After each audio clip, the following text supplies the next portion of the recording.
Thank you. Thank you. Amazing.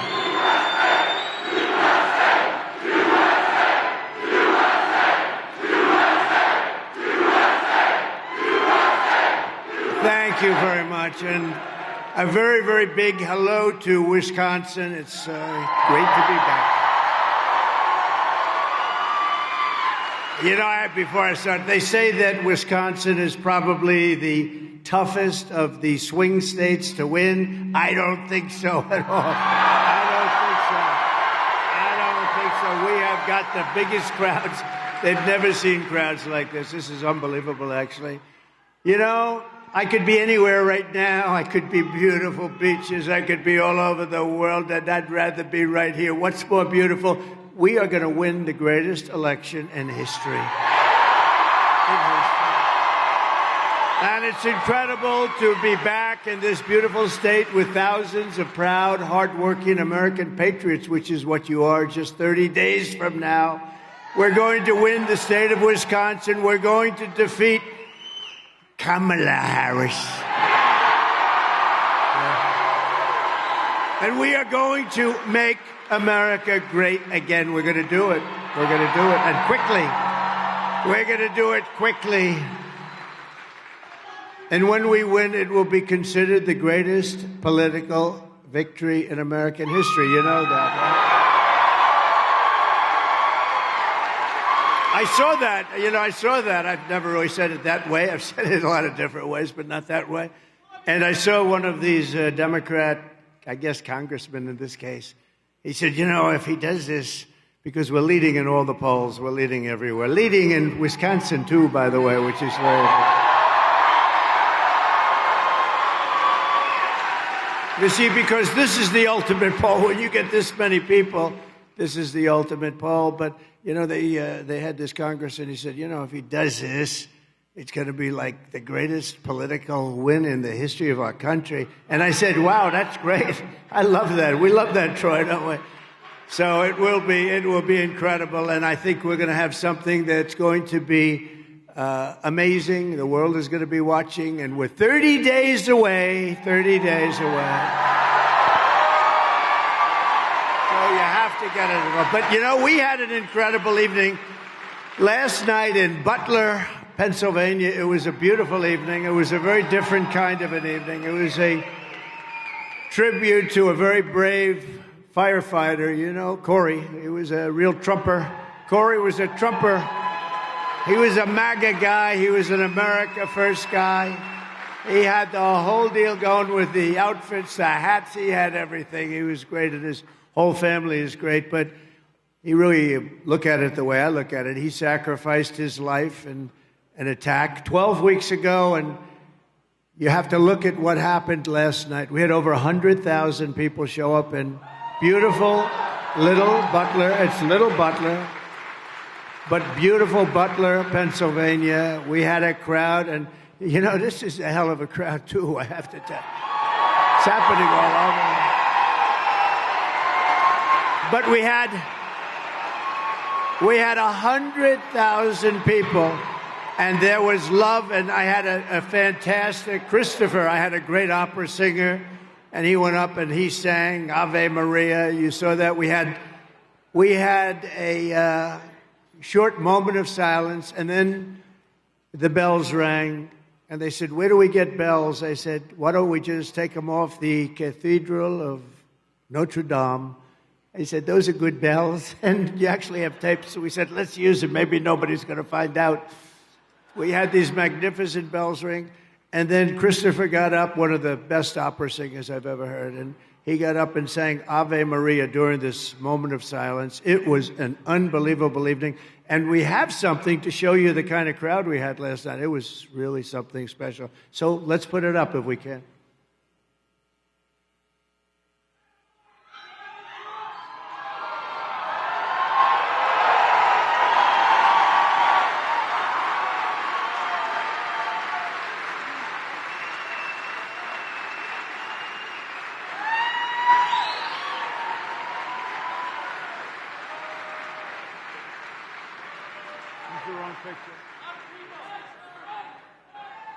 That was unbelievable. They used the wrong picture. It's the same picture, but they have the two side things. It's so stupid. But that's what we have that every once in a while, right? We have that. That seldom happens. But you got the gist of it. It was an unbelievable crowd, so unbelievable. And there was a lot of love in the room. And it was really an honor of somebody. So that was a different kind of an evening. I'll tell you, that was an evening to celebrate somebody who had died, and this is an evening a day to celebrate just really greatness, because we're going to have something so special happen. We've never seen anything like it. You can go around any place in the country now, and you have signs all over the place, Trump and Trump. And by the way, how good did J.D. Vance do the other night? Right? That was a good pick. That was a good pick. That was a very good pick. But from the very beginning of this journey, I've been on a mission to rescue our nation from a failed and corrupt political establishment and corrupt people, frankly. They are the most corrupt people. That's the most corrupt group I've ever seen, ever. Nobody's ever seen a group like that. And to give you back the country you believe in, the country that you were born in, and the country that you deserve.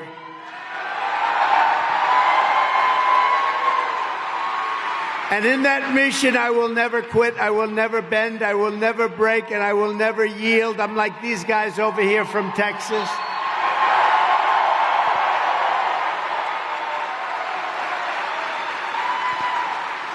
And like I really believe all of us, we say, not even in the face of death itself, I will not. This is so important what we're doing. We're saving our country. This country is in big trouble. We're a failing nation. We are a failing nation. We're a nation in decline. We're a nation in distress. And we're going to get it fixed very quickly. But you know what? If we have to go with another 4 years of these people, and she's worse than Biden, in my opinion. First of all, I think Biden is actually far more intelligent, if you can believe that. Can you believe it? I think he's more intelligent than she is. Ay, ay, ay. But I'm putting everything on the line to fight for you, and we're going to fight for you, and we're all going to win together. It's going to be the greatest win in the history of our country. I believe that. I believe it.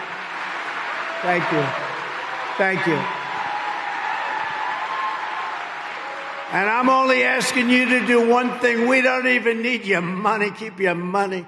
Just go out and vote. Get everybody involved. Go and get them involved. Kamala Harris, I tell people, I say, you can't use the name Harris. Nobody knows who the hell she is. You say Harris. If you say Harris, they say, who's Harris? I don't know what it is. The name doesn't catch on. So we'll use the word Kamala. But Kamala is a disastrous, radical, and grossly incompetent vice president who has betrayed our country and the people she swore an oath to serve. She was our border czar. And you know what? She doesn't want to call that, so let's not call her that. She was in charge of the border, okay? It's the worst border in the history of the world. They announced last week that 13,099 murderers were released during their term. They then tried to say, well, it wasn't really. And somebody released it, and we don't know who, but it was a patriot that released it, because she got up and tried to say that when she's in, she's going to do this, she's going to do that. Why the hell didn't she do it 4 years ago, right?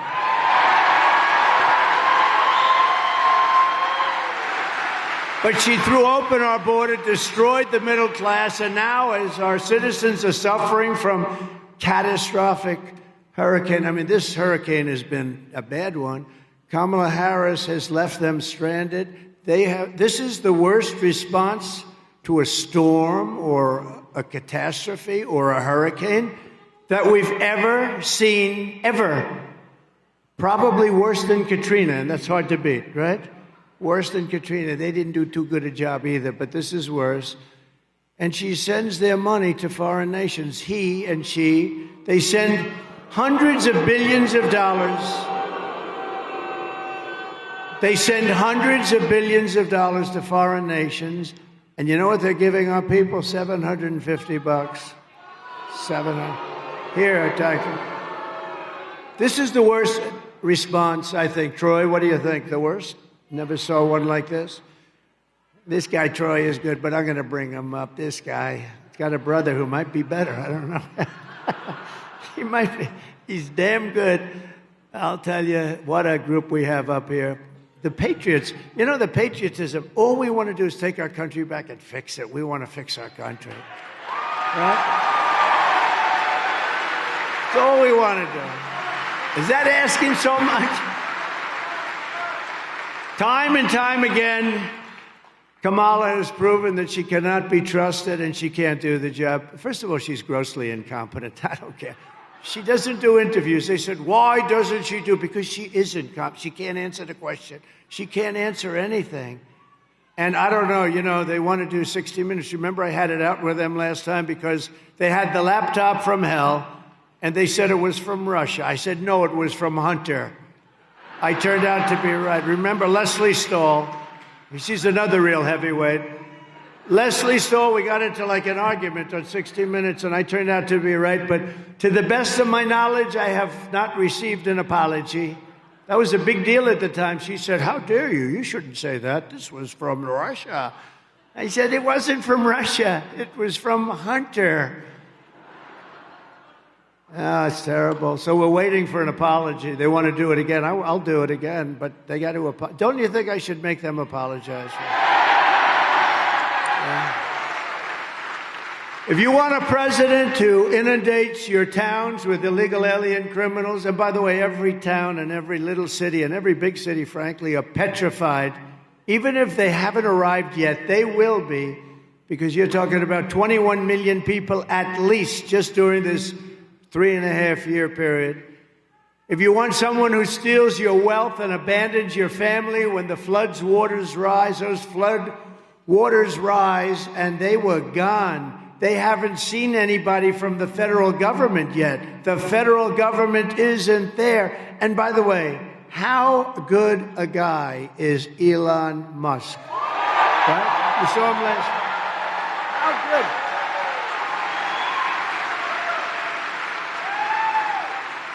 I mean, that guy, I didn't know anything about it. I get a call from a really good person in North Carolina. They said, the people, there's no communication. They said, do you know a man named Elon Musk? I said, yeah, I do, actually. He endorsed me very strongly, and we love him. He's a smart cookie. A little different, too. He's a little different. But he is one smart cook. He sends the rocket ships up. First time I ever saw the engines coming down. I said, what was that? Well, we'd like to be able to save the engines. It makes a lot of sense, but I never saw anything like that. This guy's unbelievable. So what happens is, he was there last night, by the way. He got the biggest hand you've ever seen. People love him. But they said, do you know Elon Musk? So he didn't know. And I said, yeah, I do. Why? What do you need? And he said, they have something called Starlink. Starlink. He said, we have no communication in North Carolina. People are dying. Like 500 people are missing. It's a disaster. The federal government is doing, the White House is doing nothing. They've abandoned us. And you know, it's largely a Republican area. So some people say they did it for that reason. I don't even think they're that bad, but they probably, maybe they are. But they want Starlink. So I said, whatever it is, I called Elon. I say, and you can't get it. It's really popular. It's very hard to get. But they need it, and they need big doses of it, like fast. And I'm calling Elon. I said, Elon, in North Carolina and parts of Georgia, and the governor is doing a very good job, by the way, in Georgia, I have to say. A very good job.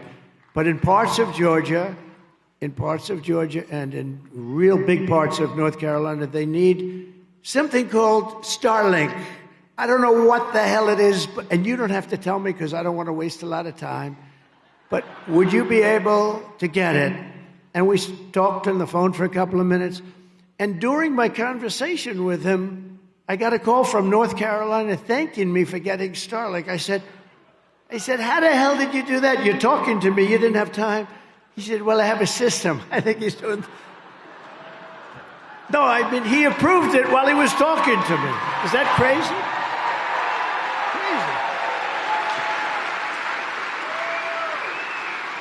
Crazy. We have got to be with and we've got to protect our brilliant people because we don't have too many of them. We need our brilliant people protected. And Kamala is not one of them, I can tell. But if you want a president who will do whatever it takes to protect you, who will never forsake you, and who will never rest in the defense of our nation, and I'll tell you, never, I'm just thinking, it's a beautiful phrase, but we will never rest.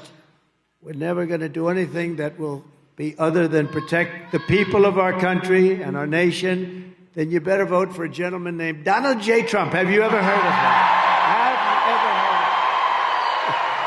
Have you ever heard of him? Thank you.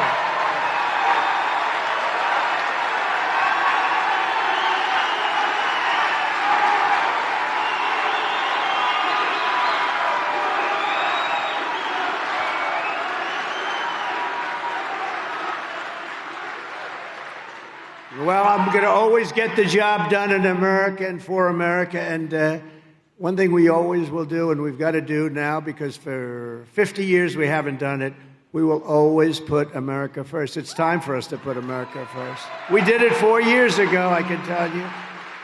We were energy independent 4 years ago. Can you believe it? With the lowest energy prices, everything was the best. And that's why they compare this with what it was, and people like us. We had the greatest economy in history of our country. And we did well. And by the way, I'm just looking as far as the eye can see, long beyond the fake news. That's a lot of cameras back there. But long beyond the fake news. Look at all the... You can't even see. That's a lot of people. That's a lot of people. Unbelievable. Thank you. You know, I always like to move the fake news way back. And I figure they have cameras that can do it, but that's the maximum they can do. They say that's the, I don't think it is, but they say that's the max, because I would have moved them way the hell to the back, up to me. Because they block the view. They're blocking the view of these people. They block the view of all those people. But you know, this is like a poll. And you have 50,000 people here, 50,000 people. And you know, that is a lot. If we get just the people here to vote, I think we win. I think we win. With your vote in this election, we can seal our borders, we can reclaim our sovereignty, stop inflation, raise your incomes, rebuild our devastated communities, and launch a new golden age of American prosperity and pride. That's what we're going to do. It's going to be American prosperity and American pride. But with 4 more years of Kamala Harris, your long nightmare is just beginning. Remember the word. Somebody said, give me one word to describe your opponent, Kamala Harris. You know what I said? Incompetent. I said, she's incompetent. She shouldn't be in the position. In all fairness, I'm no fan of his. But we had him totally beat. We had the debate. He was gone. And we were 20, 21 points up. And they walked in and they did a coup. It was a coup of a guy that got 14 million votes. She got none. She was the first one out. You know, she ran against him. He won. He got 14 million votes. He won. There were 22 people. She was the first one out. She never made it to a great place called Iowa. We love Iowa, the farmers. We love Iowa. But she never made it. She never made it to Iowa. And then all of a sudden, we're running against her. So they had 12 people plus her, and they wanted to be politically correct, and they picked her. And I don't know. I actually think if it keeps going like this, like we're doing, because they said she'd have a 6-week honeymoon, and she did. She had a little bit of a honeymoon period. You know, they went from, the fake news, went from calling her horrible, the worst vice president, a total disaster, couldn't speak, couldn't do anything, to being wonderful. She's wonderful. Soon, the fake news. You know, they have the fake news as their partner, and we have a little news, but our news has been... And I never understood, why they'd want this, why the fake news would want it, other than they hate our country, because I can't understand. Why do they want open borders? Why do they want sex change operations for people that are too young to even think about it? Why do they want men playing in women's sports, Because we actually are now the party of common sense. I think that's what I like calling us now, right? Party of common sense. But with her in office, inflation will soar. You see where she's working on inflation? Nowhere. Where she has no idea what she's talking about. She's working on, I will work on inflation. Why didn't you do it again 4 years ago? Why didn't you do it again? My theme with her is, why didn't you do it again? But why didn't you do it then? Why didn't you do it 4 years ago? Why wouldn't you have done this stuff? You want to do this stuff. They want open borders. So now they gave it a little bit of a closure, so the numbers look a little bit better than they did. The damage is done. We got 21 million people in here. We have 647,000 criminals released from jails and insane asylums, released into our country. The damage is done. But you say, how could you be talking about the future? The damage is done. They've got to be talking about getting these criminals immediately out of our country. We have to talk about that, and we're going to do it, and we're going to do it rapidly. Why didn't she do it 4 years ago? The economy will crash, your borders will be permanently erased, your towns will be ravaged, and our country will never, ever be able to recover from this disaster. We're going to recover fast, but if you go 4 more years, you may never recover. In fact, I will say, some people say it, I think it's very severe, but I can understand it. Some people say you'll never have an election again. This would be your last election. And I can see it. Remember, I used to say we'll be Venezuela on steroids. And that's sort of what's happening. We're Venezuela on steroids. And we're buying a lot of Venezuela oil. How about this? We foreclosed on his old, broken little plane, the dictator, the head. We foreclosed on his plane, but we buy billions of dollars of oil. Can you imagine that? It should be the opposite way, really, shouldn't it? We took his plane away, but we give him billions of dollars a month in oil. Can you believe it?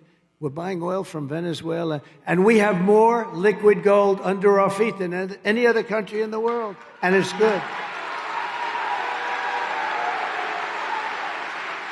And they don't have oil, they have tar. They have tar. You have to melt it. And you know where it gets melted? In a refinery. You know where? In Houston, Texas. So if you're an environmentalist, all that stuff, I'm going to talk to you about this with Texas. All that stuff is going up into, we do it. It's the only refinery in the world that can do it, because basically they have a lot of tar, and you have to melt it, and it's a dirty process. We have the sweetest, lightest, most beautiful stuff. It's not even believable. The only way to avoid this miserable fate for America is if Wisconsin and the entire Midwest turn, and I mean turn out in record numbers. We need,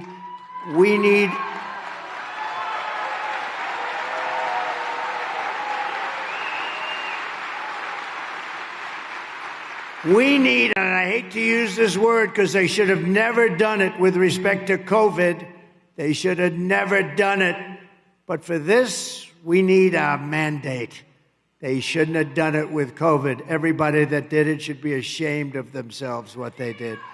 But we need a mandate in the vote, and we're going to get it. I actually think we're going to have numbers like has maybe never been seen before. Last time in 2020, we got more votes by far, by millions, than any sitting president in the history of the United States. Think of it. It's unbelievable. Think of the difference. We wouldn't have had Russia going into Ukraine and killing millions of people. Millions of people have died in that war, much worse than you even hear.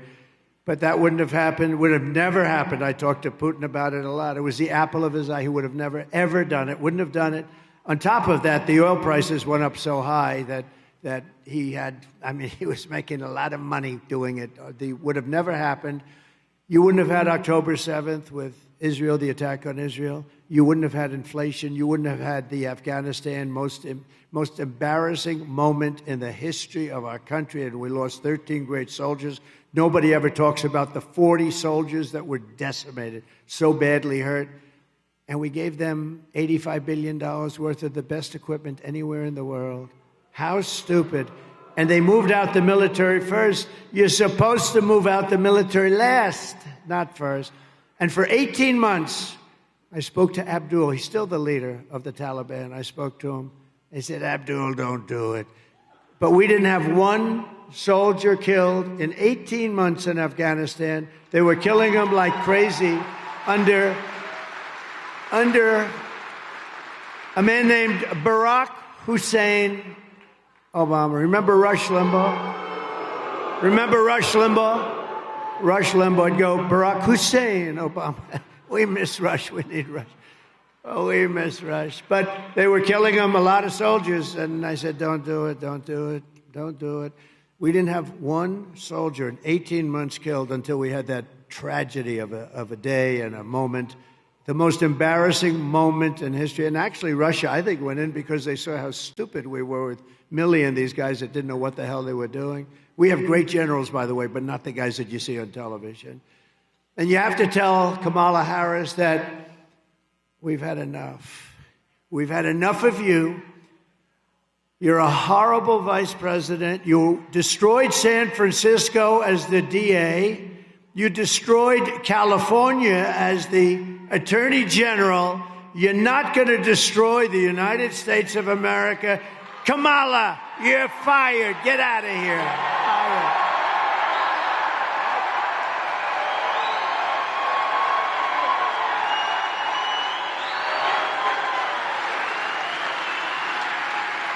We're not going to let him do it, Troy. We're not going to let her destroy our country. Dummy, did you see where the teleprompter went off yesterday? She didn't know what the hell. My teleprompter, I don't even use it. That's why I don't actually use it too much. But, you know, when you do this stuff a lot, teleprompters break. She had a bad moment yesterday. It broke, right? And she kept saying the same number over and over. I said, what's wrong with her?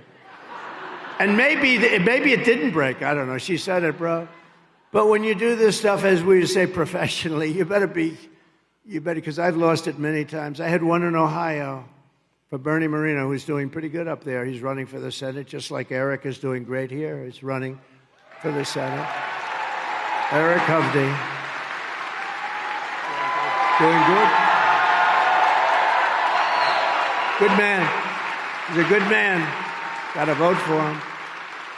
But when you do it as much, you know, it breaks. I was in Ohio. I think it was the windiest day ever in the history of Ohio. It was like Scotland. And the wind was blowing at a level that I've never seen here in this part of the world. And the teleprompters were like sails. Wah, wah. And then they blew off the stage. They blew. And we had 50,000 people. It was a great day because he took the lead right after that, a big, beautiful lead in the primary. But it was sort of an amazing experience. But you lose them all the time. And you have to be able to have a mind where you can actually speak without a teleprompter. And isn't it nice to have a president that can speak without a teleprompter? Isn't that nice? It's sort of nice. But you lose them all the time. But she was in La La Land. She was gone, and then it kicked in. She kept saying the same sentence over and over again, over. I don't know. I said, what the hell is going on? And then the teleprompter saved her. It kicked in, but it didn't kick in soon enough, let me tell you. Early voting in Wisconsin is underway now, so if you have an absentee ballot, return it right away as soon as you can. You can also vote in person using an absentee ballot starting October 22nd. And whatever you do, you have to get your friends, get them all out. You know, you have a lot of people out there that don't vote, that love us, but they don't vote. You know who doesn't vote much? Rifle owners. We are Second Amendment people, but NRA gave us their total support. We have support from every group, but NRA gave us complete and total endorsement. And during that, I realized that, because I've always gotten it from the NRA, they've been very nice to me, I'll tell you. But they did tell me that people that own guns and rifles don't vote, relatively, like a very small percentage, like 15%. If you would vote, nobody could beat us. I'll tell you another one that don't vote. I love these people. Evangelical Christians. The Christian community doesn't vote as much as they should. They go to church. So now what we're going to do is we're going to go to church and we're going to get out and vote. But the evangelicals don't vote that much. And if they did vote, we could never lose an election. You couldn't lose, you know? So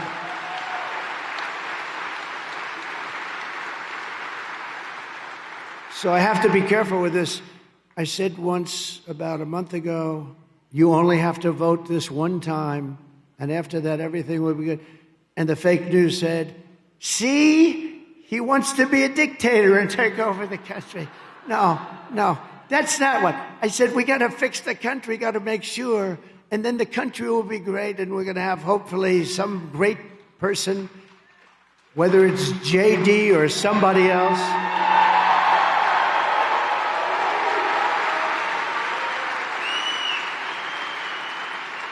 And when the great Sean Hannity asked me a question, and I jokingly said, he said, okay, let's get this up. You don't want to be a dictator, do you?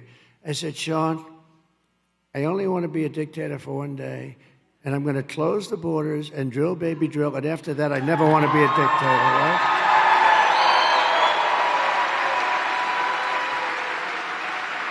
So the fake news took that answer, and they said, Sean, I want to be a dictator. Click. Cut. So he said, Sean, I want to be a dictator. And they go, he wants to be a dictator. They cut the rest of these are the worst people. These are the worst. They said he's a threat to democracy. He wants to be a dictator. No, you know the threat to democracy are when you put incompetent people in charge of our country. That's a real threat to democracy. Starting on day one of my new administration, we will end inflation and we will make America affordable again because the prices are too high.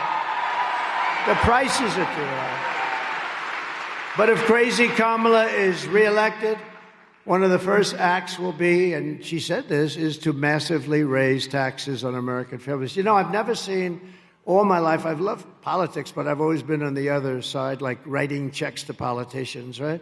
But so I really understand, I like it and all, but I've never seen somebody that openly campaigns on the fact that they're going to raise taxes. It's always going to be like when Troy is back in Texas, he's always screaming, I will lower taxes, lower taxes. We always talk, we're going to lower taxes. We want to lower taxes. That's what this group is going to raise your taxes like by 78% or something. And they campaign on it. This is the craziest campaign I've ever been involved in. I had one guy beat, and so I have to beat two people instead of one. I spent $150 million beating Sleepy Joe Biden, who I admire greatly for one thing. You know, I always have a hard time sleeping because I toss and turn. And honestly, I do. I think about the country. I'm tossing and turning and tossing because I want to, you know, like a lot of people do. You have businesses, you toss, turn. It's okay. It's like become your way of life, right? We think about whatever we're doing. In my case, I'm thinking about China, I'm thinking about Russia, I'm thinking about lots of things. And by the way, the enemy from within, the crazy lunatics that we have, the fascists, the Marxists, the communists, the people that we have that are actually running the country, not her. She's not running it, and Biden's not running it either, and you all know that. Those people are more dangerous, the enemy from within, than Russia and China and other people. Because if you have a smart president, you'll be able to handle them very well.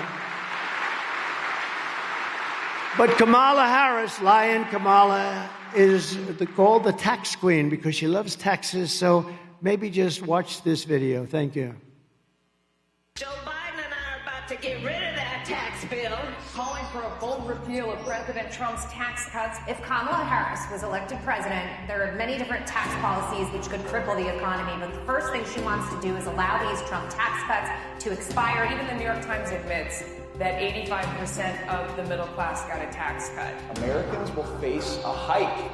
Tax Foundation finding that a couple with 2 kids making $165,000 a year would have to pay over $2,400 more in taxes. And on day one, I will repeal that tax bill. Joe Biden and I are about to work to get rid of that tax cut. Joe and I are about to get rid of that tax bill. Joe Biden and I are about to get rid of that tax cut. Everything from a 70 to 80% tax rate. I think that's fantastic. We've got to increase the corporate tax rate. Part of that is going to be about repealing that tax bill that they just passed. And also looking at estate taxes are going to have to go up. We will tax capital gains. But we're going to have to raise corporate taxes. Taxing unrealized gains just doesn't seem fair in any sense of the word. When the value of your home goes up, you pay higher taxes even if you don't sell your home. Your value of your home never moves the way the stock moves to say, we're going to tax what you don't have. That's a sore point, and it's a big deal. Is that something you think she firmly believes in? I think it's part of the proposals of the campaign. Under my plan, there will also be a carbon fee. There has to be some connection between the fee and bad behaviors, and there has to be, and that we have to monitor whether it's going to be passed on to consumers. But I'm going to tell you that should never be the reason not to actually put a fee, and in particular, a carbon fee.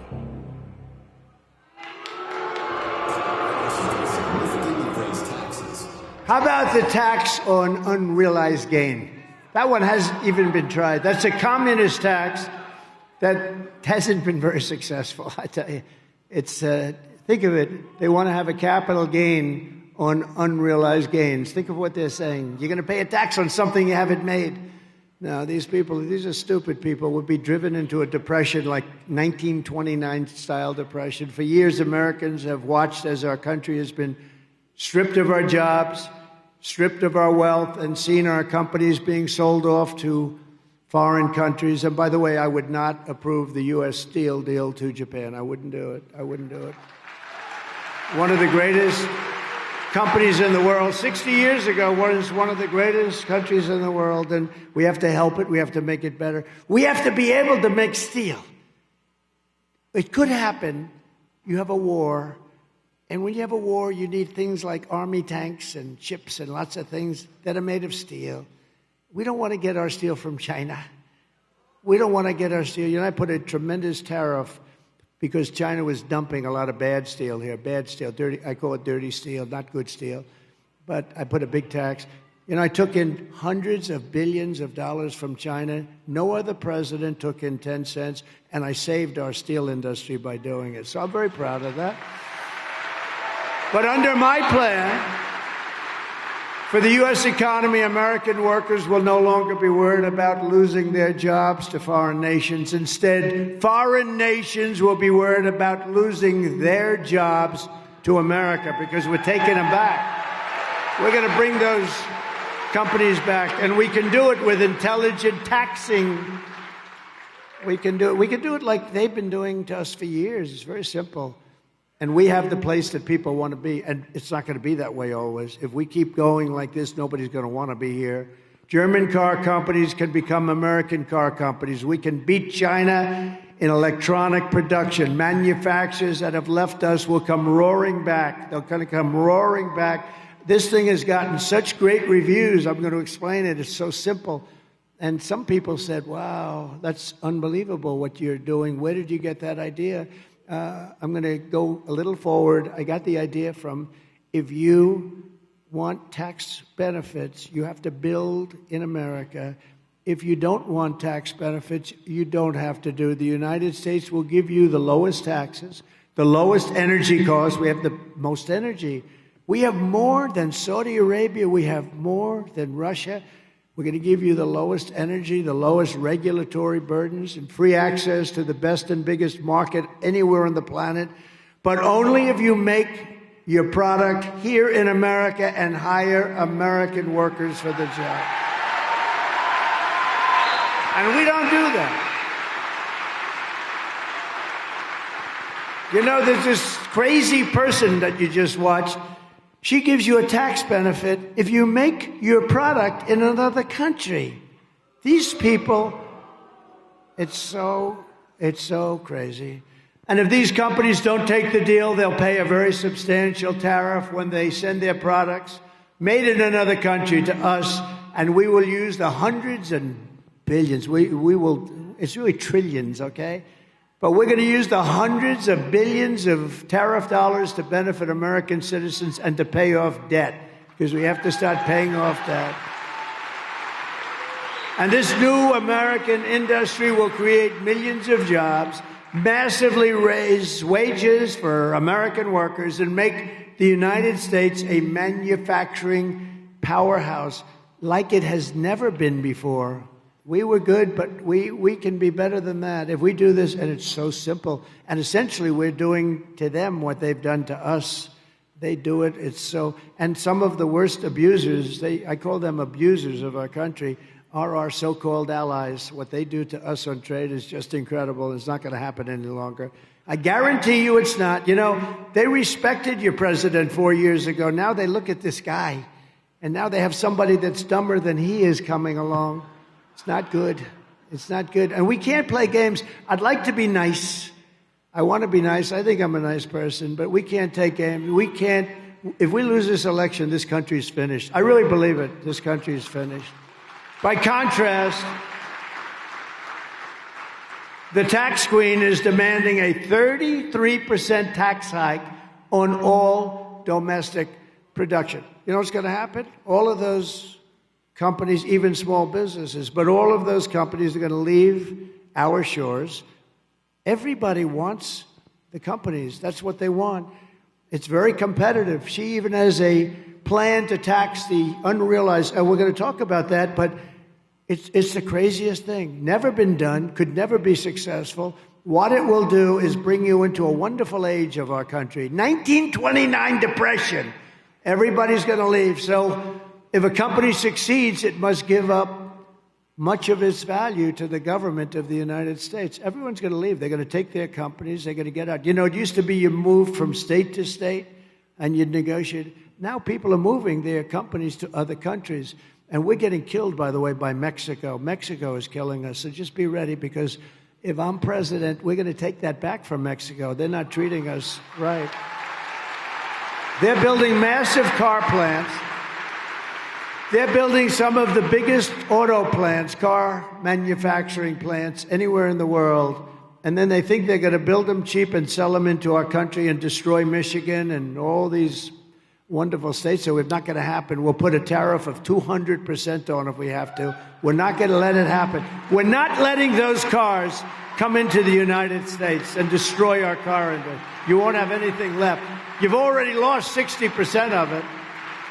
You've lost so much over the years. Not when I was there. Kamala Harris already cost the average family $29,000 with rampant inflation. The inflation that we've suffered for the last 4 years now, it's almost 4 years, it's coming back. And look, we're not going to let this happen either. And the price, you know, they talk about more than anything else, groceries. Who would think groceries? It's so bad to go to the supermarket. Who would think it could happen? Her plan would raise taxes on $4.1 trillion. We're going to be raising them by $4.1 trillion in taxes, hiking the families' taxes by $2,600 to $3,200 a year, reducing our GDP by 2%, lowering wages by 1.2%, and killing 786,000 full-time jobs. And I don't know if you know, last month we lost 26,000 manufacturing jobs in the U.S., 26,000, because people want to get the hell out of here. You know, the market goes up every time I get a good poll number, and we have had great ones now. The market's starting to go, and they get the credit for it. Isn't that a terrible thing? I said, do me a favor, just sort of, every time we have some of the biggest analysts, the best analysts in the world. They're saying every time Trump has good publicity, the market goes up. Kamala is right now shutting down power plants all across the country, causing electricity prices to they are soaring. You see what's going on with electricity by more than 100% soaring, and driving us into third world status by attacking the entire fossil fuel industry.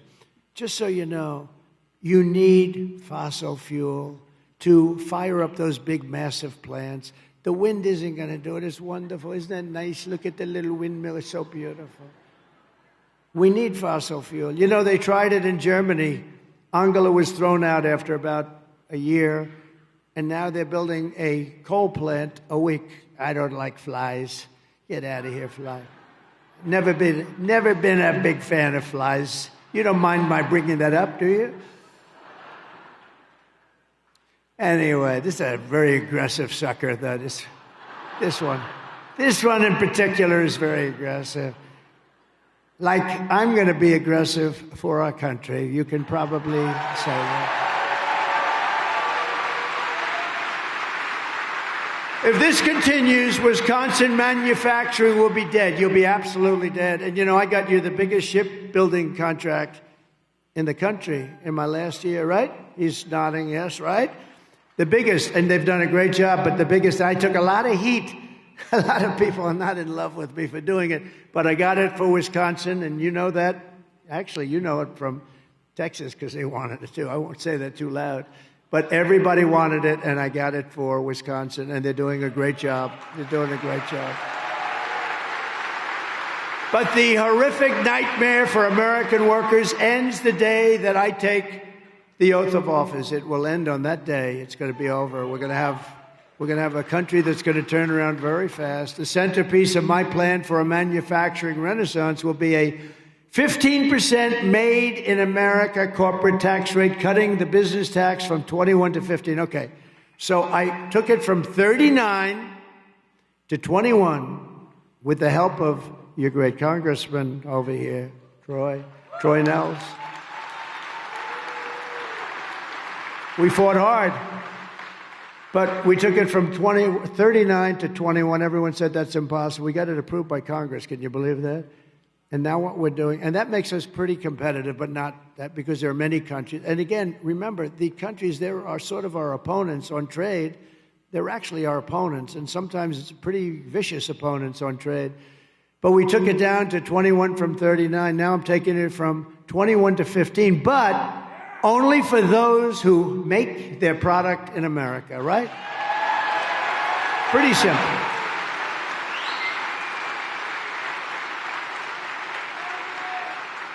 And, you know, I got a call from some of the smartest geniuses on Wall Street. They said, where did you ever think of that idea? It sounds simple, right? It's like the paper clip.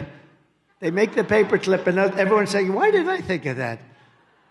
But we will protect those companies moving into America, and this is just as important, because you can't have them, and then everybody comes and steals your company, steals your people, dumps your product.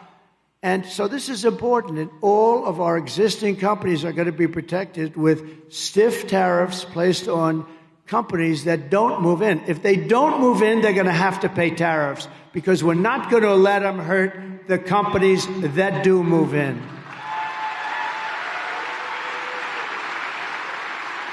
And the only way they can get out of paying those tariffs is to build their plants and factories here in the USA, anywhere in the USA, and Wisconsin would be nice, but anywhere in the USA. We will also cut energy and electricity prices in half, 50% within 12 months, including for all people and families, not just companies. So ready? Your energy bill will be cut from January 20th, will be cut by 50% in 12 months, okay? 50%. And I hate to say it, with your Democrat governor, you have some of the highest electricity prices and highest energy costs, is just about at the top in Wisconsin. You have some of the highest costs, so you do have a lousy governor. It's like, I do hear just one thing about him. He doesn't work hard. That's the only thing I hear about him. How does he do it? He doesn't even show up.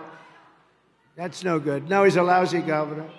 I guess they'll work on that next cycle, but he's not a good governor. We will quickly double our electric capacity.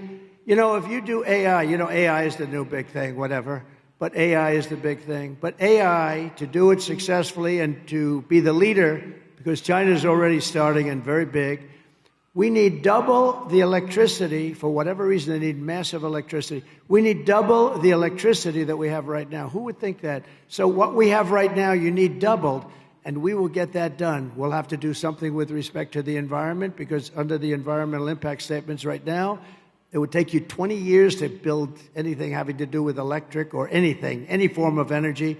We're going to do an expedited plan where it'll be done in a matter of like weeks or months. We've got to get it done. We cannot do these impact statements that take years and years and years.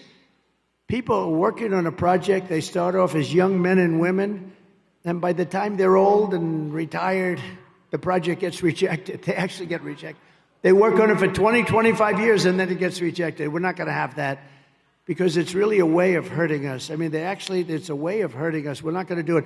We need tremendous electric here so that people like Elon and other people that are into this whole world of this, it's a new world, but it's going to be a very big world, a very fascinating world, probably a very dangerous world. AI has got some little tricks to it that we have to be very careful with, but they need massive electricity, and we're going to provide it. We're going to be able to compete with anybody. We'll be the leader. We're going to be the leader in virtually every field. We're going to be the leader in automobile manufacturing. Think of that. And it'll happen quickly. And I have pledged to remove 10 old and burdensome regulations, and I did this. We had more regulatory cuts when I was president than any president in history by 3 times. But we're going to get rid of burdensome regulations. We're taking them off the books, and it's 10 for 1. We put in 1, we get rid of 10, and it had a great impact. Great impact. But I had the most success in history in cutting regulations. I gave you 2 things. I gave you the biggest tax cut in history, and I gave you the biggest regulation cut in history. And those 2 things gave us the greatest economy in the history of our country. We had that just a short time ago. So if you want your incomes to plummet, your net worth to collapse, your tax bills to soar, and your jobs to disappear, then vote for Kamala, because she'll do very well. But if you want Washington bureaucrats to keep their greedy hands off of your money and out of your pockets, then you have to vote for Trump. We're going to get this thing done first. We'll work together and get it done.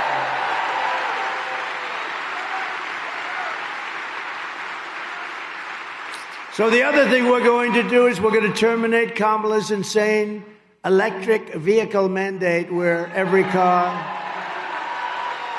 has to be in a very short number of years all electric. They don't go far. And by the way, I love electric cars. I think they're great, but they're for a certain market. And we want also gasoline-powered cars, and we want hybrids. And the new thing is hydrogen cars. You heard me talking about it. Hydrogen cars is the new thing. It's got one problem. It's very violent. If it blows up, you are not recognizable. Please come down and identify your husband. There's a blood stain on the tree. Can you identify it? No, it's very violent. Did you know that? It's dangerous. If it blows up, you're screwed. Okay. So I'm going to pass on that particular car. They say it has a wonderful future, but the one problem is it's really dangerous when it blows. Okay, it wipes out people on the street. I mean, it's terrible. I would actually say they shouldn't even go too far with that one, don't you think? I don't know. I think we shouldn't go too far, but hydrogen is a big new deal. The other thing we're going to end is the Green New Scam. It's the greatest scam in history. You know, we had the cleanest air and the cleanest water in the history, meaning the recorded history of our country. We had clean air. That's what I want. I want clean, beautiful water, and I want clean air. And after that, I want jobs, and I want success for our country, right? My pro-worker policies are one of the major reasons why I've been endorsed by the rank-and-file membership of the Teamsters. Can you believe that? We got 60% of the Teamster members in Wisconsin. Any Teamsters here? Thank you. Any Teamsters? Yes. Thank you very much.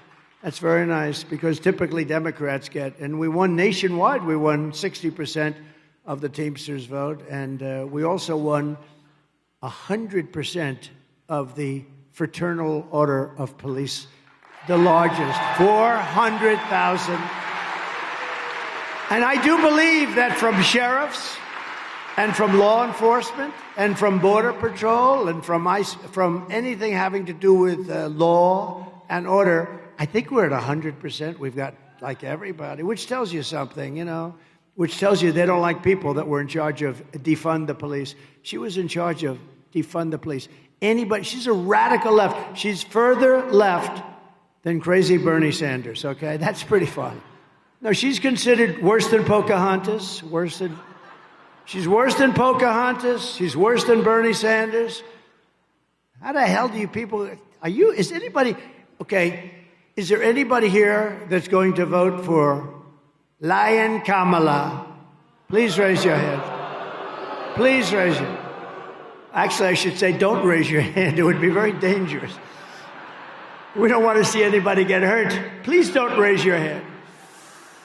As we bring back our jobs, we will also restore America's borders with 4 more years of Kamala. Every Wisconsin small town and the Midwestern cities are just devastated by this. We'll be flooded with illegal migrants from the most dangerous places on earth, and Wisconsin will not be Wisconsin any longer. No state will be. The country won't be the U.S. any longer. It's very simple.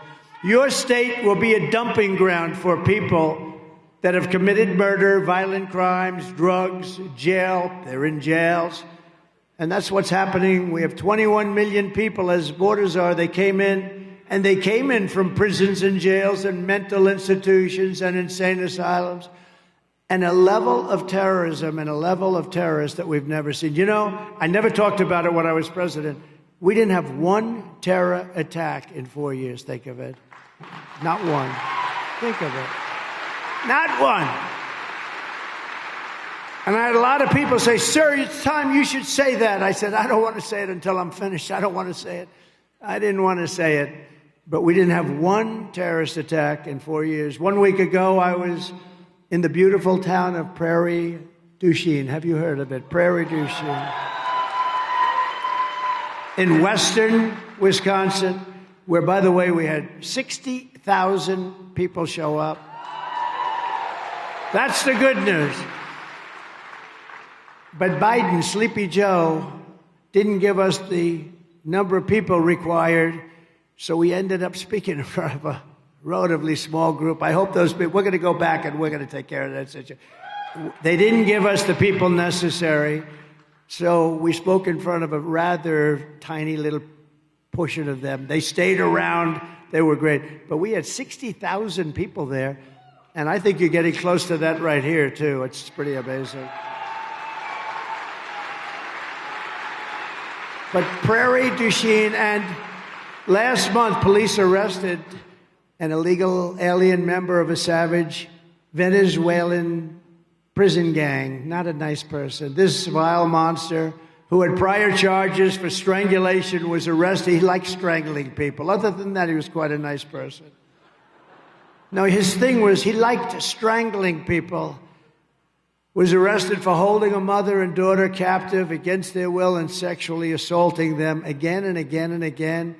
This animal crossed Kamala's wide open border, just walked in. Nobody asked anything about him. They knew nothing about him. He was arrested and released in the sanctuary city of Minneapolis, where you have one of the worst vice presidents. Can you imagine that clown? What JD did to him? How about that guy?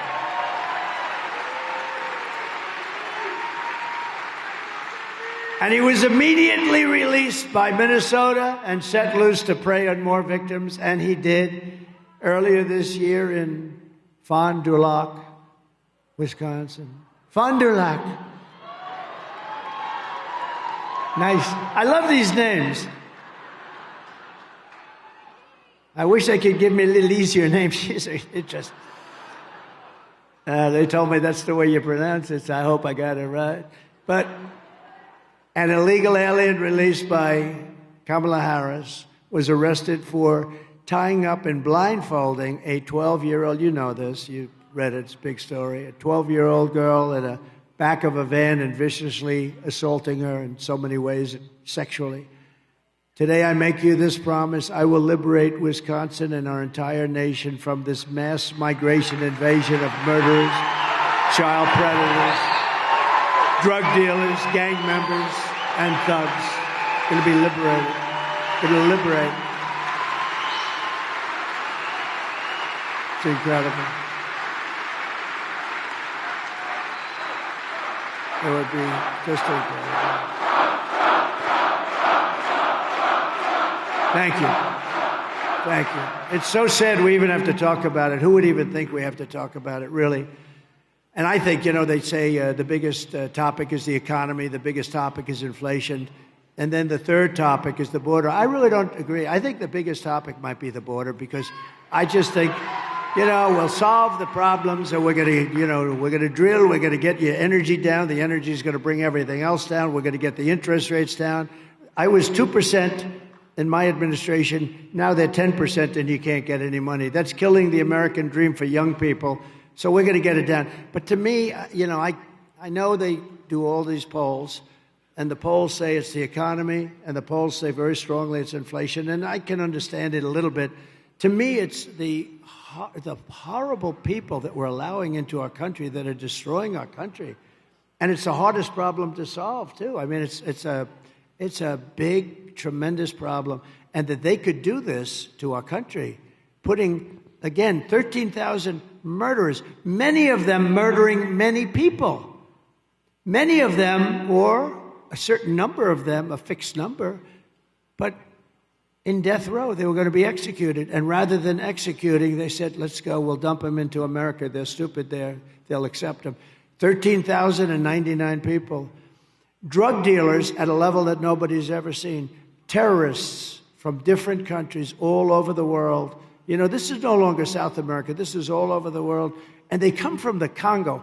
The Congo in Africa, I don't know what it is, but large numbers of people are coming in from the Congo. And you know where they're coming from? The jails of the Congo. What's happening is these dictators are taking their jails and they're emptying their jails into the United States. And crime in Venezuela is down 72%. Crime all over the world is down now because they're putting their criminals, they're putting their jail people, they're putting their drug dealers, they're bringing them into the United States of America and they're dumping them. And they say, don't come back. And if you do come back, we're going to kill you. And we're stuck with them. We're not going to be stuck with them. We're going to be bringing them back and we're going to shove them right down their throat. They should have never been allowed to be here.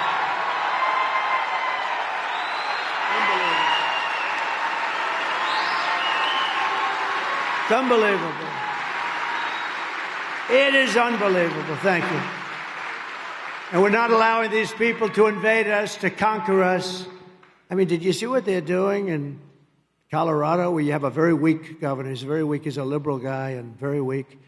And they've attacked Aurora, Venezuela gangs, young guys. They have weapons like our military has, the equivalent of our military. And they've taken over buildings in Aurora, Colorado. And the governor, he doesn't know what to do because he wants to be nice because he's stupid. And he doesn't really know what to do. I think they need a new governor. On day one of my new administration, the invasion of savage criminals ends. And on that same day, the largest deportation in American history begins. The largest deportation. And I'm not happy to say that. I'm not happy. It should have not been necessary. This has all happened over the last almost 4 years now. It shouldn't be necessary. We had the safest border in the history of our country. Oh, my favorite chart in history. Bring down that chart, please. I don't know if you have it. If you have it, bring it down. I love it. I wouldn't be here if it wasn't for immigration. I wouldn't be here, Troy. I looked over at that chart and ping. If I didn't, it's amazing. That chart is I kiss it every night. I take it to bed with me every single night. No, I turned over to look at the chart. At the beginning, not the end. It's always on the left. It's never on the right. And just one day it was on the right. And if I didn't turn my head, somebody would be here, but I guarantee you they'd have a hell of a lot less people. You'd have about 3 people in the front. But for all of that, but take a look at that. When you look at that chart, see the arrow at the bottom? That's the lowest number of immigration we've ever had in our country in recorded history. And look what these stupid people allowed to happen to our country. That was the day I left office, right there. That was the day, the red arrow. Look what happened. And all they had to do is leave what I had. I had a policy, remain in Mexico. You have to remain in Mexico until you get checked out. And not a lot of people got checked out. Some very bad people were coming, and they wouldn't get in. They couldn't get in. We built hundreds of miles of wall, and boy, did it work. And then they could have thrown up. We had 200 miles that we were still putting up. We were 500 and some odd miles of wall, a lot of wall, and it was working. We used the Mexican government. They paid a fortune. The Mexican government gave us 28,000 soldiers to protect our border because I said, they're coming through your country. You're going to do it. They said, no, I'm not. To the president of Mexico, who I got along with great, but he said, I won't do that. I said, yes, you will. You're going to do it. They're coming through your country, and you're going to do it. They said, no, we won't do that, President. We won't do it. I said, yes, you will. And I said, I guarantee you will. And they started saying, what the hell does this guy have in mind? And I said, if you don't do it, I'm going to put 100% tariffs on your cars and all other things you send into the United States, and we'll make so much money, we'll be able to hire all the security we want. And they said, Mr. President, we've decided that we would love to do it. We would love to do it. They paid a big price. Mexico paid a lot of money toward our wall. Let me tell you, they gave us great security. They had a lot of soldiers, thousands and thousands of soldiers. I said, free of charge. I'm not reimbursed. I didn't reimburse them. And then when these clowns took over, think of it, remain in Mexico. Catch and release. So we had catch and release in the United States. We made a minor change. We catch and release in Mexico. That's a big difference. Would you say that's a difference? That's a big difference. So we did all these things, but that was the lowest number in the history of our country, and all they had to do is leave it. Guys like Tom, Holman, Brandon, Judd, you have people now at the Border Patrol that are phenomenal, and they want to do the job, and they're not being allowed to do the job. And then they made this minor change a couple of months ago to try and make the numbers look better. But what they didn't tell you is they're still flying thousands of people overhead, and that's not reported. And they have an app. And you know who the app for is the cartel heads. They call an app so that we can tell them where to drop the criminals. Can you believe it? They have an app. So they have the plane and they have the app, and that's not included in the numbers. Just like 818,000 phony job numbers. I call them fraudulent numbers. 818,000 job numbers.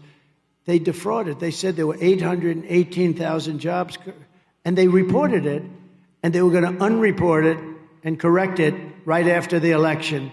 But we had a great whistleblower who rang it out on them.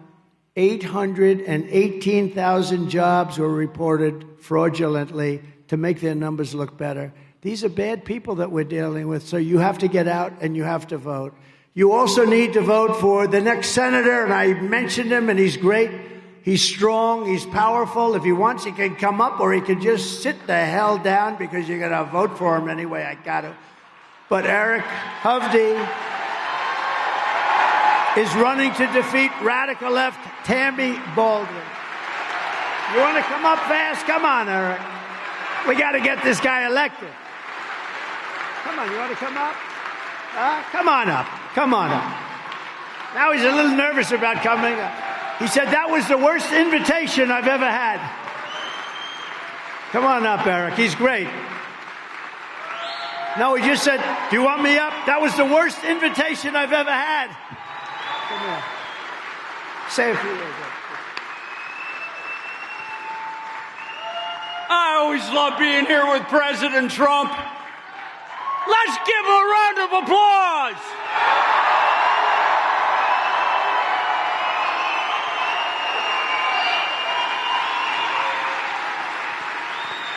President Trump, I was talking to the folks beforehand. In business, results matter. You know, you got to get a deal done. You got to make money. You've built one of the most successful careers, biggest developer.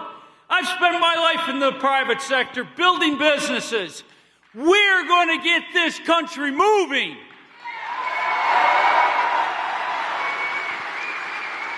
President Trump gave you wage increases of 7.7%, a record for America.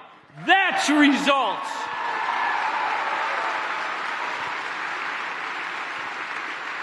The world had no wars.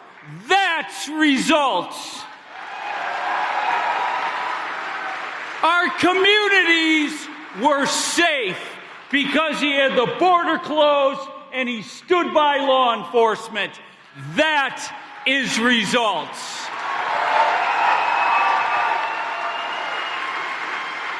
Senator Baldwin, Kamala Harris, they're career politicians that have never accomplished anything and have failed at everything.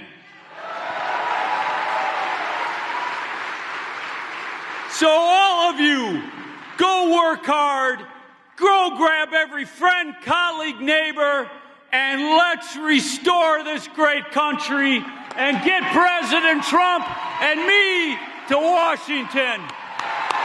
Let's go, folks!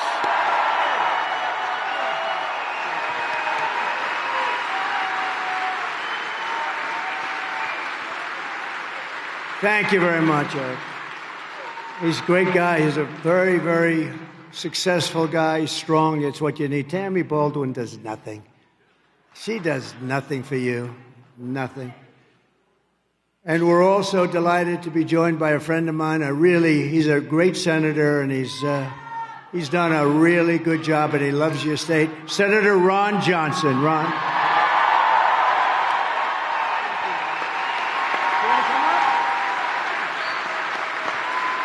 We have plenty of time. It's a Sunday, right?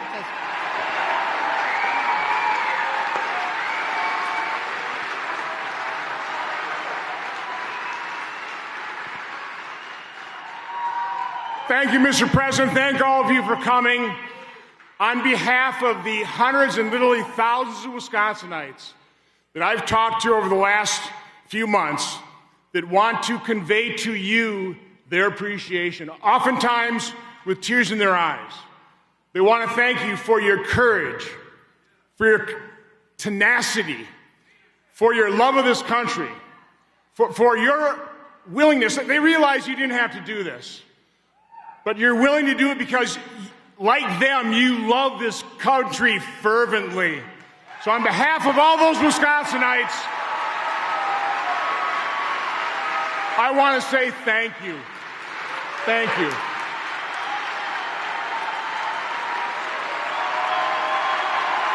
Thank you.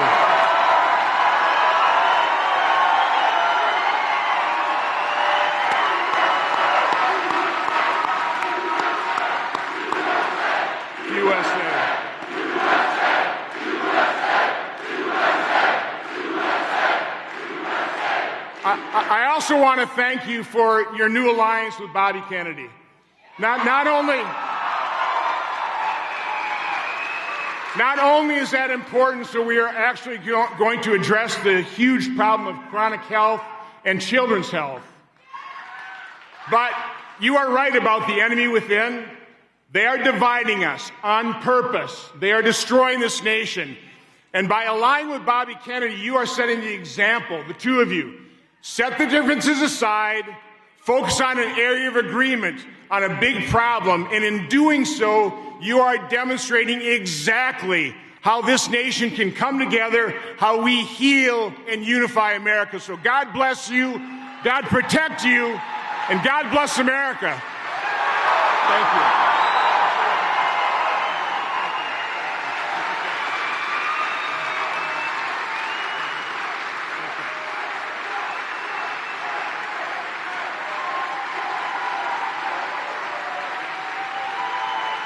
Thank you very much.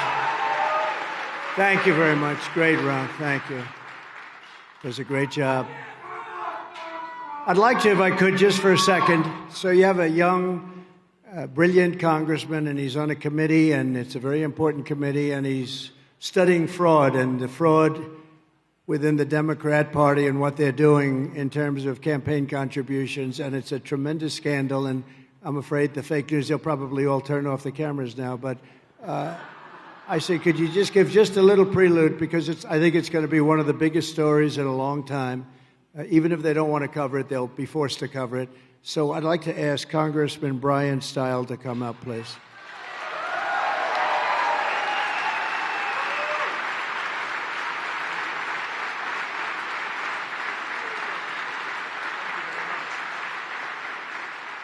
Isn't it great to be at a Trump rally? Do you agree with me? President Trump is going to win Wisconsin in 30 days?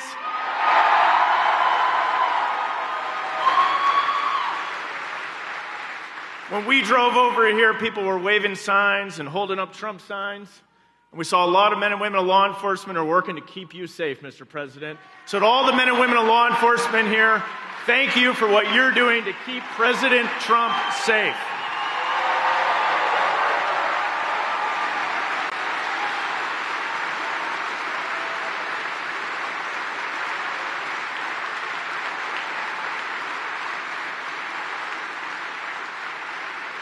Law enforcement's a lot about keeping us safe and enforcing the laws.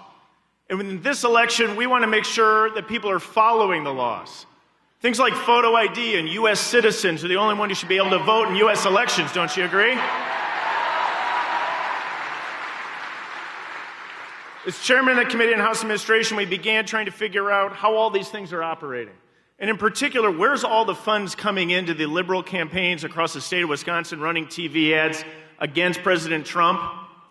We looked into Act Blue and we called him into the committee and we said, what processes are you using? And I said, you're using a CVV code. That's that little 3 or 4 digit number on the back of your credit card that you have to use when you buy almost anything online. And we found out they weren't requiring it if you want to make a donation on Act Blue. Then we started to dig further and we started to find more and more things where they don't have the financial security in place that they need to. So we did a big review and we've transferred it over to a group of Republican attorney generals from across the country. And they're digging into this information. Mr. Trump, I think they're going to find a lot of answers very soon for you.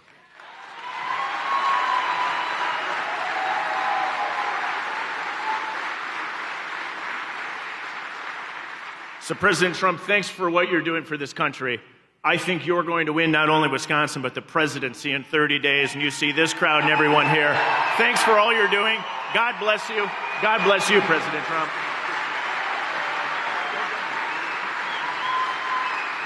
Thank you. Thank you, Brian. Also with us are members of Congress, great ones.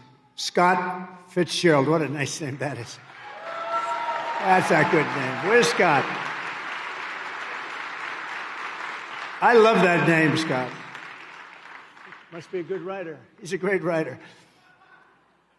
Glenn Grothman. Thank you, Glenn. Been my friend for a long time. And a man who is not from these parts any longer. He was from here. He grew up here, and he loves it so much.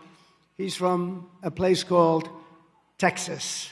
And he's one of the most popular politicians in Texas. He does a phenomenal job. And he has literally parked himself up here for the last couple of months and for this last month in particular. But he's been here with his brother. His brother is a phenomenal guy. And they are here for one reason, to make sure the election, people get out to vote, and to make sure it's honest. And the people of Texas know this, and they love this guy for what he's doing. He said, I can help. He's so popular. He won by a lot of votes. He has no problems at all. But he felt he was better off coming up, because if we win Wisconsin, we win the presidency. We win the presidency.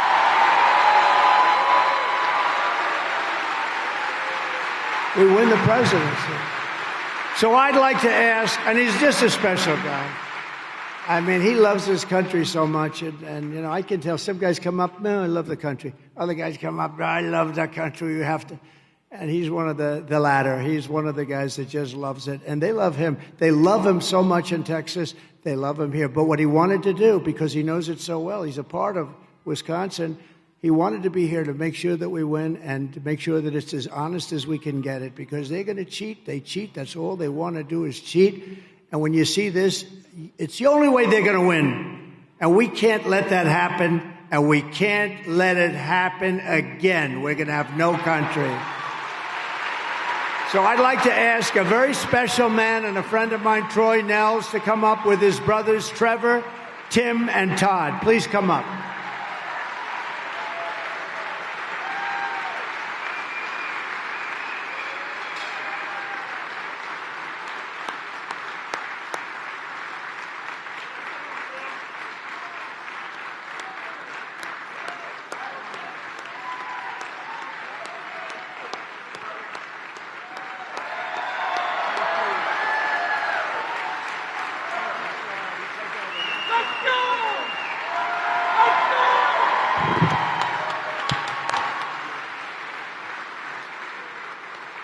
Mr. President, what an honor and a privilege is to be up here with my brothers. We are honored to be with you. Look at the thousands of people out here that love you. They're here. This is America. This is the heart and soul of America. The blue collar, the farmers, they're all here for you, sir. They're here for you because they love you and they think you're great. You know, I've been planning on this thing. I've been reaching to the team. I said, sir, we got to have a rally in Wisconsin. We can win Wisconsin. We keep looking and we keep looking. Gets canceled, this and that. And then all of a sudden, I get a call last Tuesday. Hey, Congressman, you think Sunday would work? What the hell kind of time are you giving us on Sunday to get it? But look at everybody's here. Everybody came because they know how important this election is. You know it.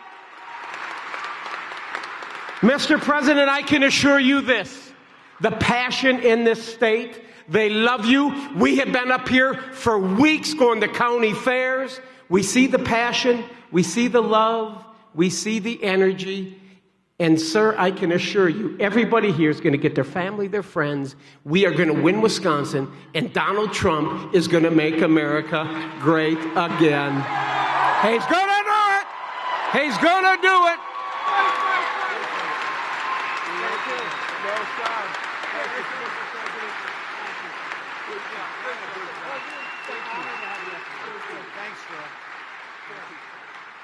Wow. I've never seen it before. And his district is so happy he's doing it. He explained it to them. What do you want to do? They love that he's doing it, and we really appreciate it. And we're leading Texas by a lot. We're leading Texas. So he said, I want to come up here because this is a big deal. Wisconsin's a big deal. Thank you. And he knows it so well. They grew up here. Thanks. Former U.S. Senator Bob Caston. Bob, thank you very much. Bob. Nice to see you, Bob. Look good. And Dodge County Sheriff Dale Schmidt, who, by the way, is here with a group of Wisconsin sheriffs announcing that they are endorsing Trump. We love him. Come on up here, Sheriff.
You're here for him, not me. Mr. President, I am proud to announce that all of these sheriffs are among a very small amount of sheriffs and law enforcement across our country that support you. I'd say 80 to 90% of law enforcement across this country are behind you, Mr. President.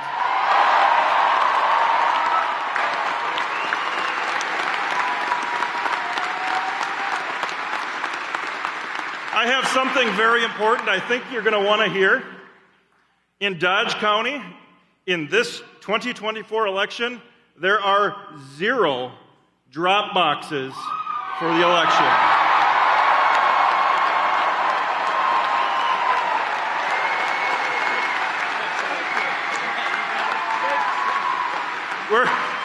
Our clerks are fantastic. We're going to make sure that we have the best, most secure election in Dodge County history. And one last thing, Mr. President. The last time I met you, I was with 200 sheriffs standing on the south lawn. And you came out and you shook a bunch of sheriffs' hands, and you didn't quite get to me. Wait. So I did one thing that I knew would get his attention, and he'll do again here shortly as soon as I say it. I shouted, and he walked over to me afterwards, "Best president ever!"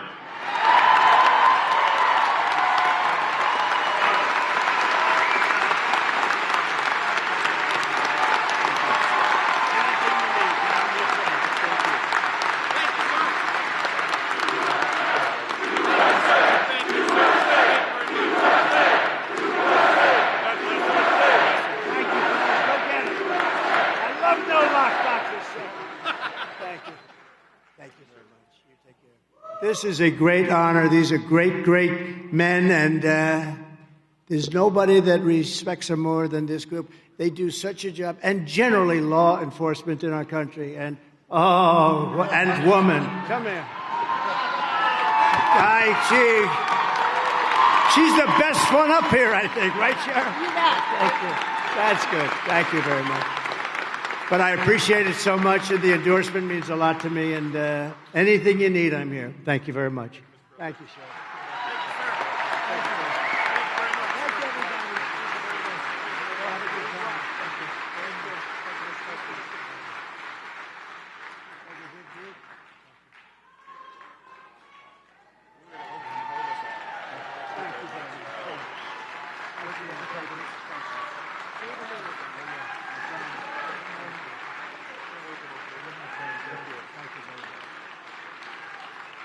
These are great people. Wow, what a group. Thank you, sheriffs. Thank you. And we have a lot of law enforcement here today, and I just want to say to all of the people in Wisconsin and law enforcement officers, all of them that are here today, we have so many. I will give you my total support, resources, power, protection, and respect. You are going to do your job because that's what you want to do. You're the most respected people in our country. I want you to know that. Sometimes you don't feel that way, but you are most respected people. So I really think. And Sheriff, thank you very much. What a group. I was a little concerned. You know, there was a lot of beef up here, and I'm worried about this. I was worried about this platform. I said, do you think it's structurally okay? You know, I'm the real estate. And I'm looking at this. It wasn't looking too good. I had to say, come on, let's get off. But these are great people, and boy, they love your state. They love our country. That I can tell you. So thank you very much. It's a great endorsement. Thank you very much. So the sheriffs will be happy to know that we're going to end sanctuary cities. We will never defund our police, and we will make Wisconsin safe again. They're going to actually do that. They're going to make Wisconsin very safe, and they've kept it safe anyway. They only know how to keep it safe. That's all they want to do. I want to thank you. They're great. Kamala Harris is the worst vice president in the history of our country, a radical left Marxist who was rated far worse than anybody else in the Senate. And here are the facts. She wants to very simply, and they always go back to their original. You know, with the if you go back to me, you'll see I don't think I've changed at all. They comment like 30 years ago when I wasn't in politics. I've only been doing this actually for like a short while. A senator came up to me, sir, I've been doing this for 30 years. I know what I'm doing. I said, yeah, I've been doing it for about 8. And we became president. He's a man that wanted to run for president, but it never worked out. And if you knew him like I did, it will never work out. But Kamala Harris wants open borders. She will deliver even more catastrophic inflation. She was an original creator, Sheriff, of defund the police movement. What do you think?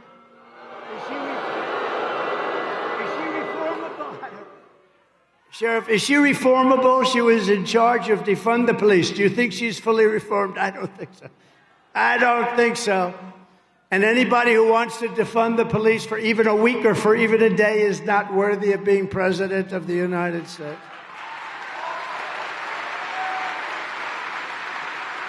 Kamala Harris vowed to abolish ICE. These are great people. These are great patriots. They're tough cookies, too. They would go into a pack of MS-13 gang members and the fist would fly. I don't know. Somebody has to do that job. I don't see anybody up here. I have a couple of friends. I don't see them doing that particular job. They're good at other things, but not that. But these are great people, and she wants to defund them. She wants to get rid of them. She wants to take ICE out. These are the people that remove the worst criminals, the worst gang members, the worst drug dealers from out of our country. Get them the hell out of here. And she wants to get rid of them. She wants mass amnesty and citizenship for all illegals. And she says that we must not utter the words illegal alien or radical Islamic terrorist. She lost more than, to me, statistically, this is the worst. In less than 4 years, she lost more than 325,000 migrant children that are now dead in sex slavery, or just plain missing. As California Attorney General, she redefined child sex trafficking, assault with a deadly weapon, or rape of an unconscious person as totally nonviolent crimes. She praised the idea of a 70 to 80% tax rate. She thought that was very good. She pledged to abolish private health care. Some people want private health care. They have to pay for it, but they maybe don't want to wait in line for 6 months and force everyone into socialist government-run health care, which is what you have to do. They wait online for months and months, and they take a routine or a minor illness, and they end up being terminally ill. And by the way, what we did for the military with that, we gave choice, and we also did something that was very important. We got rid of 9,000 sadists and bad people from our Veterans Administration, and we got rid of them. They hated our soldiers. They hated our heroes. We got rid of them and replaced them with people that love our people. That's what we want, love our country and love our people. The other thing we did, which is very important, is choice, because our veterans were waiting in line. We had a 92% approval rating with our vet. Now it's down into the 40s, and they're getting rid of a lot of the things we did for our vets. We had choice where if you had to wait more than a day for a doctor, a day and a half at the most, you go outside, you get a local doctor, we pay the bill, you get yourself fixed up. This never happened before with our vets, and it was unbelievable. And slowly but surely, they're going to dismantle that. They've already started dismantling that. It was one of the best things I was most proud of. And we're going to get it back very fast, you vets. We're going to get it back very fast.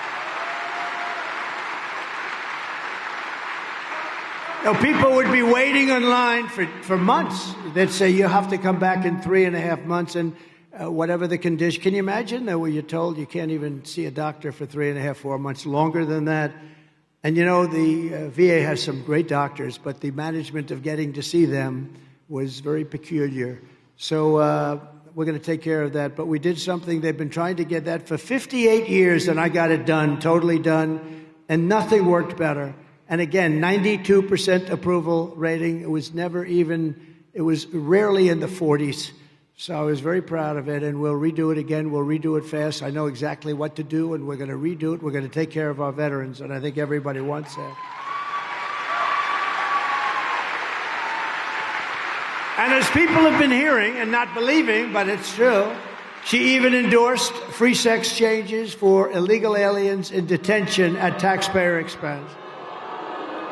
So if you're an illegal alien and you're in detention and you decide that you would like to go from a man to a woman, we give you an operation. You know, not only is the concept bad, but it's an unbelievably expensive procedure, and we're supposed to pay for it. This is what she wants, and she wants to do it. And she hasn't declined that yet.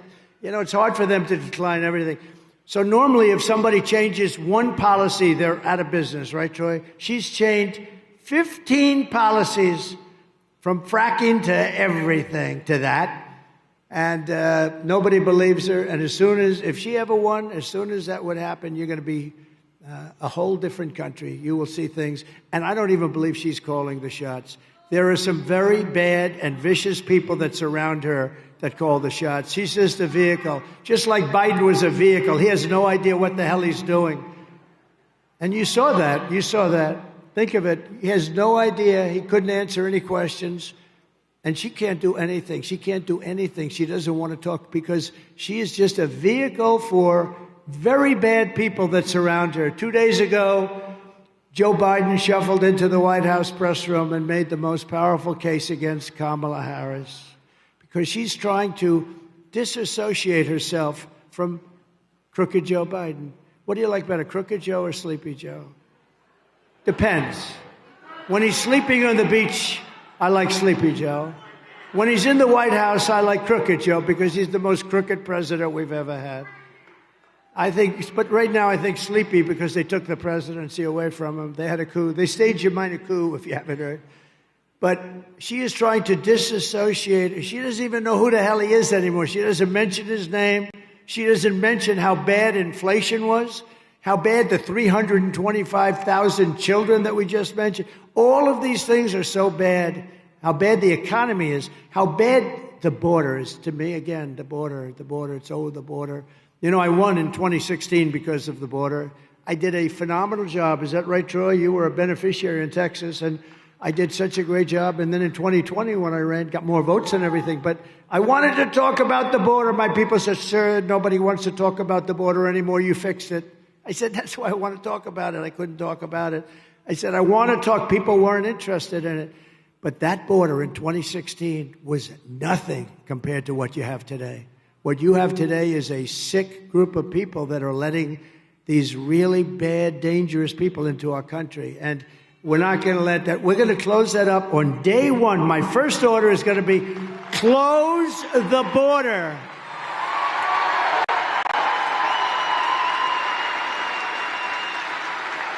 And they could do that, too. They could do that, too. You know, Biden could do that right now. He could get up and say, close the border, and they'd do it because the president has that power. He doesn't need bills. They keep talking about bills. The bill they're talking about was the stupidest bill I've ever seen. But they don't need bills. All the president has to do is say, close the border, and he has refused to do it. Biden said that he and Kamala were, quote, singing from the same song sheet. She helped pass all the laws, every single one of them. She was a major player in everything we did. Now, he went up into the White House press secretary's lectern, and he said this stuff. And they were dying. They were saying, oh, my God, it's coming down. And because, you know what? He got tired of hearing that she had nothing to do with anything. And he knew it was a lie. So he couldn't take it any longer, and he went up and made a fool out of himself, but you'd expect that. But he said this was one hell of a this was the worst press conference. They're screaming at him. He didn't know what the hell was happening. But the reason he went up there was to make that statement that she knew everything. She cannot disassociate herself. She approved everything. She was the vote in the Senate as the vice president for many of these bills. So a vote for Kamala is a vote for 4 more years of crooked Joe Biden. It's a disaster.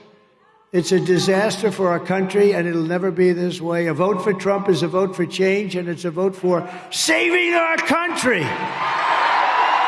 Unbelievable.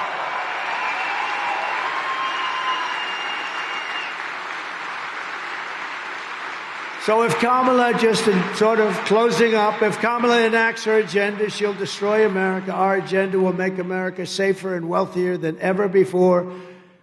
We will have, remember this, something that I think is very important for different people. We will have no tax on tips.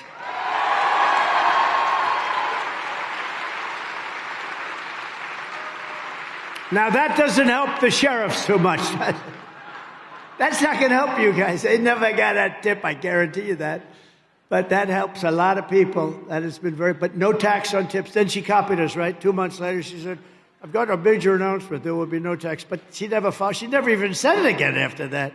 No, but the difference is we get it done. You know, they talked about education, and they talked about the debt for students, student debt. And they failed on it. They failed on everything. The student debt, a lot of people didn't like it, but regardless, they said it. They kept saying it. They kept losing, and now it's a dead deal. It would be that way with these. No tax on tips. Ready? No tax on overtime if you work overtime. And you have a lot of overtime people here. You have a lot of people that work a lot of overtime. I used to hate to pay overtime, Troy. Oh, I used to hate to pay overtime. I did everything I could to get out of it. But you know what? It's a big deal. And I actually think that's going to be a benefit to our economy, an overall benefit. So it's no tax on tips, no tax on overtime. And are there any seniors in this particular place? I refuse to raise my hand. Okay, I'll raise. No tax, and this is big because you've been destroyed with your fixed incomes, you've been destroyed by inflation. No tax on Social Security for our seniors. No tax for our seniors. That's a big one. And I'll get them done fast. We've got people already working on it. We'll get them all done fast. While working Americans catch up, we're going to put a temporary cap on the credit card interest rates. Look, right now, people are paying 24%. They're getting killed. We have people with electricity and their bills that behind 26% of our country is behind on paying their electric bills. We can't let them pay 22, 24, 26% interest. He just said 30. Are you paying 30, sir? Let me see who you are. He's dealing with Alphonse Capone as his lender, right? Yeah, one of those nice lenders. So we're putting a cap of 10%, temporary cap, until we get past this terrible period that we're living in, right? I can do that quickly. We will become energy independent and then energy dominant like no country has ever seen before, because my second order, number one, close the border. We're going to get them out of here. Close the border. What's number two? Drill, baby, drill.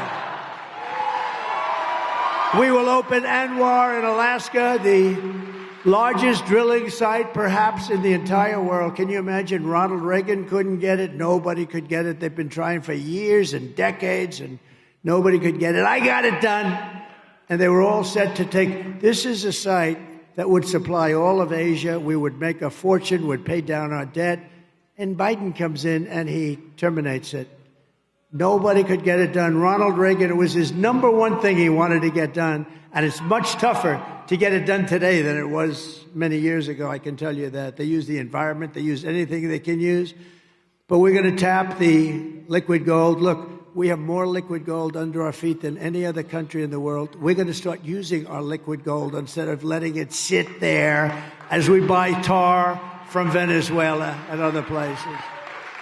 And we will always protect your Social Security and your Medicare. We're not going to have any cuts. And I'll tell you, we're never raising the age. She's going to raise the age on Social Security by 5 years. We're not raising the age on Social Security. And we didn't for 4 years. We proved it. They're going to raise it because they're letting so many people on that shouldn't be there. I will settle the war in Ukraine. I will end the chaos in the Middle East, and I will prevent World War III. I'm going to prevent. Thank you. Thank you very much.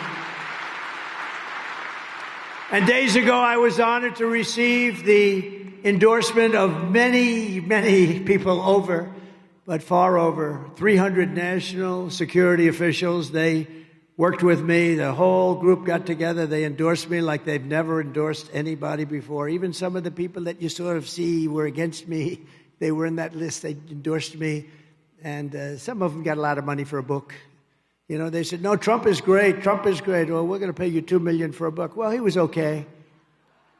You know, you got to say bad. We're not giving you any money unless you say bad. That's what happens, but that's okay. But over 300, did you know that, Troy? The biggest guys in the country, over 300 people that worked with us endorsed me, which is a record, and I'm very proud of it. Thank you very much. We call that peace through strength, and they believed in it too. Peace through strength. I will support universal school choice. Very important. We will let federal education dollars follow the child instead of a propping up of a woke federal bureaucracy. And I will defend, I can't even believe I have to say this, I will defend parental rights. Can you believe it? Who would believe you had to say that? Can you imagine 10 years ago having to say that? You'd be embarrassed to have to say it, but we will protect the parents. I won't investigate parents at schools and school boards. These school boards have dominated this administration. I've never seen anything like it. The parents are arrested. The FBI goes after them. We will protect parents. We will protect parental rights. It's very, very important. I'm going to be listening to the parents.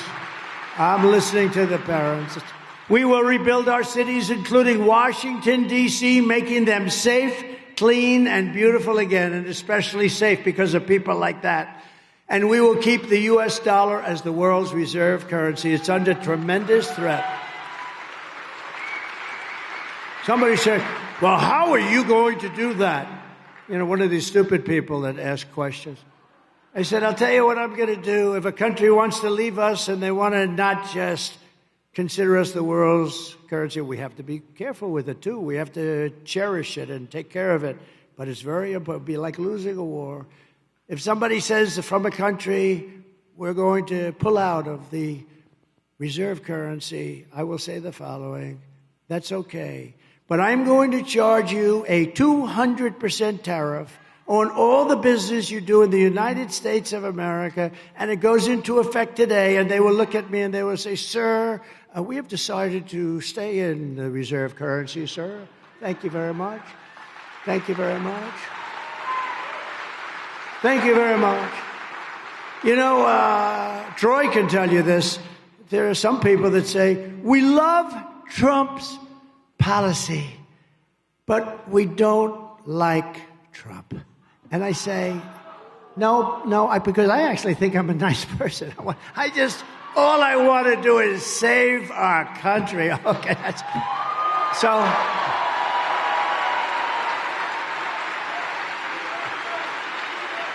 I just want to say that. And then a couple of our senators said, here's the problem. You like his policy, but his policy only works with him. Because like that, what I just told you, how many people would say to the head of a country that when Macron, nice guy, when Emmanuel from France, he said he's going to tax American companies at a very high rate, higher than other companies. And I said to Mnuchin and some people, don't let him do it. Go tell him you're not going to do it. And if he does it, it's going to have a problem. They went and they came back and they said, sir, we haven't been successful. I said, go do it again, and after that, I'll take it. And they did it again, and they were unsuccessful. They came to me. They said, no, he's going to tax American companies. Now, this is France. They're going to tax American companies at a very high rate. Very few others, but American companies. And I said, get him on the phone. I got him on the phone. Emmanuel, how are you? Oh, Donald, I am fine. Thank you so much. I said, Emmanuel, I understand that you're going to put a very big tax on American companies. Now, as your president, I have to protect American companies. I can't let that happen. And other companies and other countries aren't going to be taxed. Like hell, that's going to happen. So I said, I understand that's going to happen, Emmanuel. Yes, Donald, it is already passed by essentially their legislature. I said, no. I said, no, Emmanuel, you're not going to do that. Yes, Donald, it's too late. I'm so sorry, President, I am so sorry. I said, it's not too late. Not too late. Because if you do that, I'm going to put a 100% tariff on every bottle of wine and every bottle of champagne that you send into the United States of America. 100% tariff. And he said, that's not fair. That's not fair. I said, listen, it's not fair that you're taxing our companies at more than other countries' companies. So to me, it's very fair. He said, I told him, and I was very late. I think I was probably working on one of the hoaxes or something that was, keeps you busy. The Democrat scams and hoaxes. I said, Emmanuel, I don't have time. I'm giving you 5 minutes to call me, if you will. Please call me back within 5 minutes. Let me know it, because I'm ready to sign this tax. I will call back. He called back in about 2 minutes. He said, Donald, I have decided that we will not charge this tax on American companies. Thank you, Emmanuel, very much. See you soon. Bye. I did so much of that.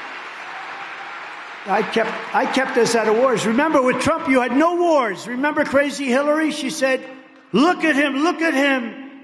Look at his attitude. He's going to cause wars. And I said, no, my attitude is going to keep us out of wars. And I was right. Except I finished off ISIS, right? We finished off ISIS. 100% of the ISIS caliphate was going to take 5 years. I did it in 1 month. It was done.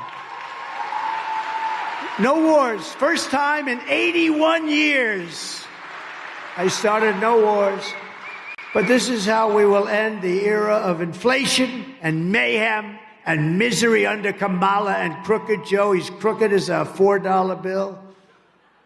I used to say a $2 bill, but I see $2 bills around, so I can't say that. And unleash safety, prosperity, and peace for Americans of every race, religion, color, and creed, every one of them. Together, we will deliver low taxes, low regulations, low energy costs, low interest rates, and low inflation so that everyone can afford groceries, a nice car, and a home, the basics. We will stop the invasion. We will end migrant crime. We will strengthen our military. We will build a missile defense shield around our country. Much of it will be made in Wisconsin, by the way. We will keep critical race theory and transgender insanity the hell out of our schools. It's God. And we will keep men out of women's sports. We will defend the Second Amendment, protect religious liberty, restore free speech, and we will, once and for all, secure our elections. Everyone will prosper, every family will thrive, and every day will be filled with opportunity and hope, and especially for the people of Wisconsin, you're going to be happy. You're going to be happy. But for that to happen, we must defeat Kamala Harris, and we must stop her country-destroying radical left agenda once and for all. We have to knock it. We want a landslide that's too big to rig. We want it too big to rig. And just finally, after all we have been through together, we stand on the verge of the 4 greatest years in the history of our country. I believe they're going to be the 4 greatest years, not just a fixing up, it's going to be a going forward. With your help from now until Election Day, 30 days, we will redeem America's promise, we will put America first, and we will take back the nation that we love. November 5th will be the most important day in the history of our country. And together we will make America powerful again. Powerful. We will make America wealthy again. We will make America healthy again. We will make America strong again. We will make America proud again. We will make America safe again. And we will make America great again. Thank you. Thank you, Wisconsin. Thank you. God bless you. God bless you. Thank you.